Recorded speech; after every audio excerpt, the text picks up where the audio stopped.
have bought 6 apartment complexes in the past few years: a 32 unit, a 29 unit, a 27 unit, a 19 unit, a 12 unit, and a 9 unit, all without using any of my own money. And in this video, I want to show you the simple system that I have used so you can go implement that system and buy apartment complexes for yourself, all without using a dime of your own money. And as a bonus, I'm going to go over our latest apartment complex and show you the exact numbers of the deal so I can drive this home to you. I don't talk about multifamilies a ton on social media. It seems like every time I make a post on Instagram, TikTok, or even YouTube Shorts about one of my multifamilies, the comments blow up with people wanting to understand more about how I do it and how I structure the deal. So that's what we're doing today. And just to be clear, when I use the word multifamily or apartment complex, I'm talking about 5 units or more. I'm not talking about a duplex, a 2 unit, a triplex, a 3 unit, or a 4 unit quadplex. I'm talking about multifamilies that are treated that way from the bank and the lending institutions. A 4 unit is treated the exact same way as a single family rental, just for your reference. If you appreciate that, I would appreciate you please hitting that like button. It helps more than you can ever know.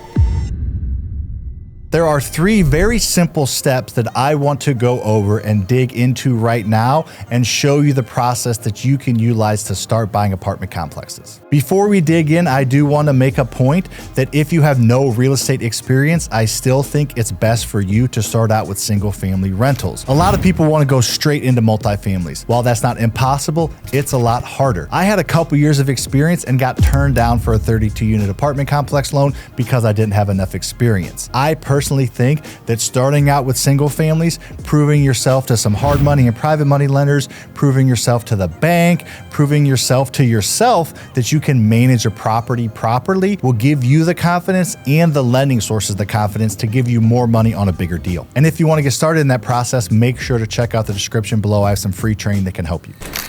Number 1 is you have to obviously source the deal. You can have everything else lined up, but if you don't have a deal, you don't have anything. So let's go over some options that I have utilized and you can utilize to actually source the deal. The first one, let's just start off with a bang, is apartment complex brokers. 3 of my 6 apartment complexes I have got from the same apartment complex broker. These are people that work for big companies like Marcus and Milchamp that do commercial real estate on a daily basis. These companies have a mission, and their mission is to find apartment complexes and bring a buyer and a seller together. So let them do all the hard work and let them bring you a deal. This is something that is going to take time. I remember our apartment complex broker, Ben, we work with, who brought us 3 of the 6 deals. I think we knew him for 12 or 18 months before we actually got our first deal. We met him at a networking event. Then we went out to lunch with him a couple of times. He brought us a deal. We gave a full price, great offer, but we didn't quite get it. And then he says, okay, these guys are serious. I saw they have funding. I saw they came with a strong offer. It just wasn't quite enough. So he said, next one, I'll bring you first. And he did. And we brought the next one, the next one, and the next one, all from him being the first to see the actual deals. You can find these brokers by simply looking them up on Google, going to meetup events, or asking other investors if they know any apartment complex brokers. The second place is InvestLoop. It's kind of like, InvestLoop, is that it? Isn't that the name of my company? Don't I own a company named InvestLoop? What the InvestLoop, is that it? Loop Invest. LoopNet, that's it. LoopNet. LoopNet. LoopNet is an online resource that people list their apartment complexes and commercial buildings. Now, the properties on there are probably picked through to a certain degree. However, you can go directly to the sources by finding an apartment complex broker that lists an apartment complex on there that maybe is not a deal, but you can get that apartment complex broker's information and ask them to bring you your deals. Or even people that own apartment complexes usually own more than one. So if somebody's listing it themselves, you can contact them and see maybe if you can negotiate it down, or maybe they will bring you another listing they have in the future before they put it on LoopNet. And the last one I've used is actually sending out mailers. You can go to the tax records and find people that own apartment complexes in your area and send them mailers to see if they want to sell that apartment complex or other ones that they own. So those are all going to take some time, but now that you have some deals coming your way, the second step in this process is finding the funding and structuring the funding the right way. I'm going to go over the exact specifics at the end when we do our case study showing you a real apartment complex, but let me talk about the main funding sources you need. So what you need is you need 20% down payment, and you get the other 80% from a bank or Fannie Mae or Freddie Mac, depending on how deep you want to go with this. But regardless, you need at least 20 to 25% cash to put down on the apartment complex, and the other 75 or 80% will be funded from a long-term funding source, probably from a small local bank that you have some loans with on some single family rentals that I told you to do earlier in the video to build credibility. And if you have that credibility with these banks, they're not as concerned about where the money is coming from. Every single apartment complex that I have bought, I have put in 20 to 25% down of a private lender's money in the deal. Now, there are a ton of different ways to structure this. You can give them partial ownership of the LLC that owns the property. You can own it all yourself and just give them preferential returns. That doesn't really matter for this specific example. I'll tell you what we did at the end and how we structured it, but just know you can give them ownership if you have to, but you don't have to do it that way. We're going to buy them out here in a few years anyway, but it might make them feel a little bit more secure. So for super simple math, let's say you're looking to buy an apartment complex for $1 million. You get a 20% down payment or $200,000 from a private lender. Then you get $800,000 or 80% from a small local bank. Then you take rent every single month and do the things we're going to talk about in the next step to increase enough value to pay back your initial lender. Or if you have 20% cash yourself, it's definitely an option. Now, it's hard to scale when you use your own money, but if you have enough money and you're willing to do that, you'll cash flow more because you won't have a private lender in on the deal.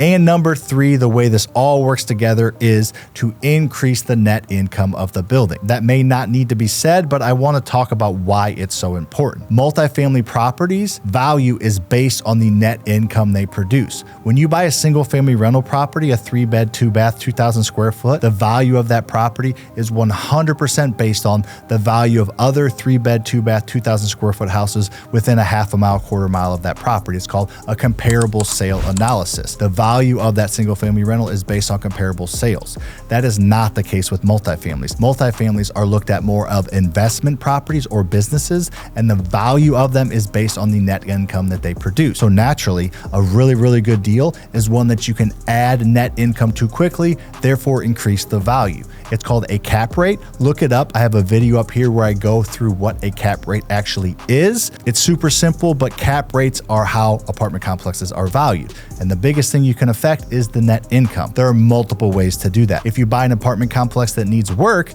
you can rehab it as tenants leave, or if it's vacant, then you can charge more rent because you have a recently rehabbed unit. You're able to get more rent for that, and that will increase the net income.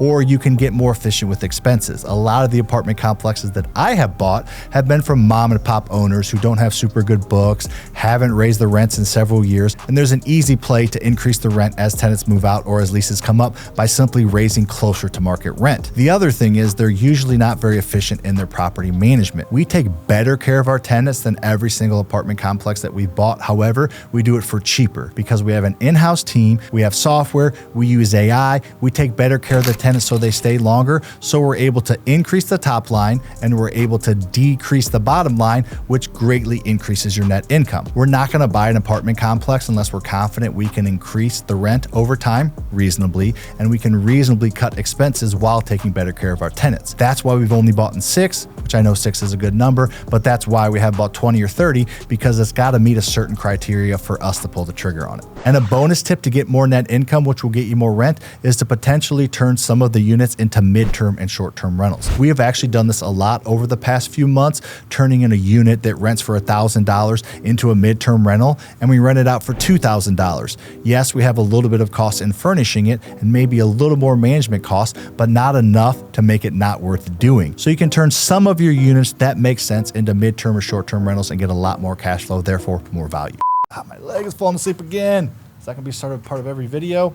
All right, so we talked about sourcing the deal, we talked about sourcing the funding and how to structure the deal. Then we talked about how to increase the net income and value of the building so that you can ensure it's a good investment and pay back your initial lender. Now on to the specific example. Let's go over the numbers. They're gonna pop up on the screen so you can follow it. And we're gonna talk about our most recent apartment complex we bought. It's a really, really cool unit. It's one we bought from the apartment complex broker, Ben, that I talked about earlier. It's got 2 commercial units on the bottom floor. It's got a bank, which is a great tenant to have, and it's got a physical therapy center on the bottom floor. It's got a really cool entryway. As you can see, it's a really, really nice building. It's an A-class building in an A-class area. So we were able to get it under contract after some negotiations for $4.7 million. So if you were paying attention earlier, you know we need 20% down. 20% of 4.7 is $940,000. We went to one of the small local banks that we use in all of our businesses, and they agreed to funding 80% of the deal, which is $3.76 million. We used 2 private lenders in this deal, and technically they each gave us $500,000. We wanted to have 60 grand in there to have a little bit of a fund to do a few repairs at the beginning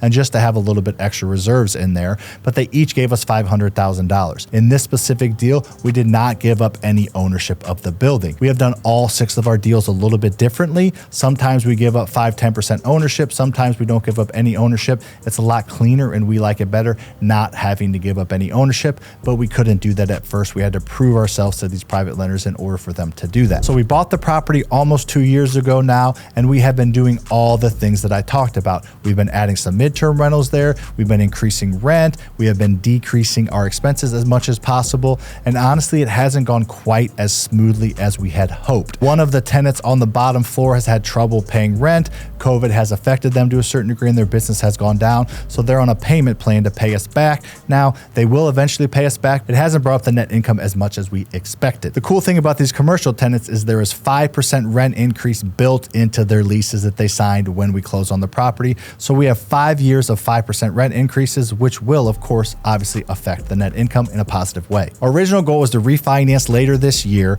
at the 3-year mark and pay our private lenders their money back plus interest. However, I don't think that's going to happen because we have not increased the net income enough. However, I do think it's going to happen in the next 2 to 3 years. When we did this, we told our private lenders it was anywhere from a 3-year to a 6-year investment. I think this is going to be more like a 4 to 5-year investment. The beautiful thing is we know when to strike because we know the net income and we know the cap rate. So we know when the building will be worth $6 million, which is our strike point for this deal. So assuming the building next year, the following year is going to be worth $6 million through everything we're doing, we will get a new 80% loan from that same bank or a different bank and start to pay everybody back. So let's do the math now. $6 million valuation, 80% loan, so $4.8 million loan. Now, the original loan that we had with the bank was $3.76 million. That obviously will have been paid down to a certain degree. So let's assume that's $3.5 million. So we wipe that one clean because we're not gonna have 2 loans from the same bank on the same property. The next thing we do is pay back our private lenders their initial $1 million they gave us, plus about $250,000 in additional interest earned on their investment. We've been paying them about 5% return on their money annualized. So they've been getting a little bit of money now, but they get their big principal back plus interest on the buyout. Doing the simple math, this gives us $50,000 left over at the end of the day that we're able to pay ourselves with or to have a little bit of flex space in case some of our numbers are off a little bit. The beautiful thing about that $50,000 is it's tax-free because it's debt technically added onto a loan, and debt is not a taxable event. And at that point, we will have bought a property worth $6 million using none of our own money that cash flows and will continue to increase in value. I love single family rentals, but apartment complexes are a great way to scale quicker. Now, we have successfully done this plan on 4 of the 6 apartment complexes. We have our 2 most recent ones that we're looking to get out of in the next year or 2. So we have proven this model works, and we're going to continue to do this as more deals come across our plate. If you'd like to learn more strategies to invest in real estate the right way based on somebody that's actually doing it, make sure to hit that like button if you have not up to this point. Also, subscribe to this channel and ask me any questions you have in the comment section. I will personally answer them. Thank you for watching. I appreciate you for being here. Have a great day.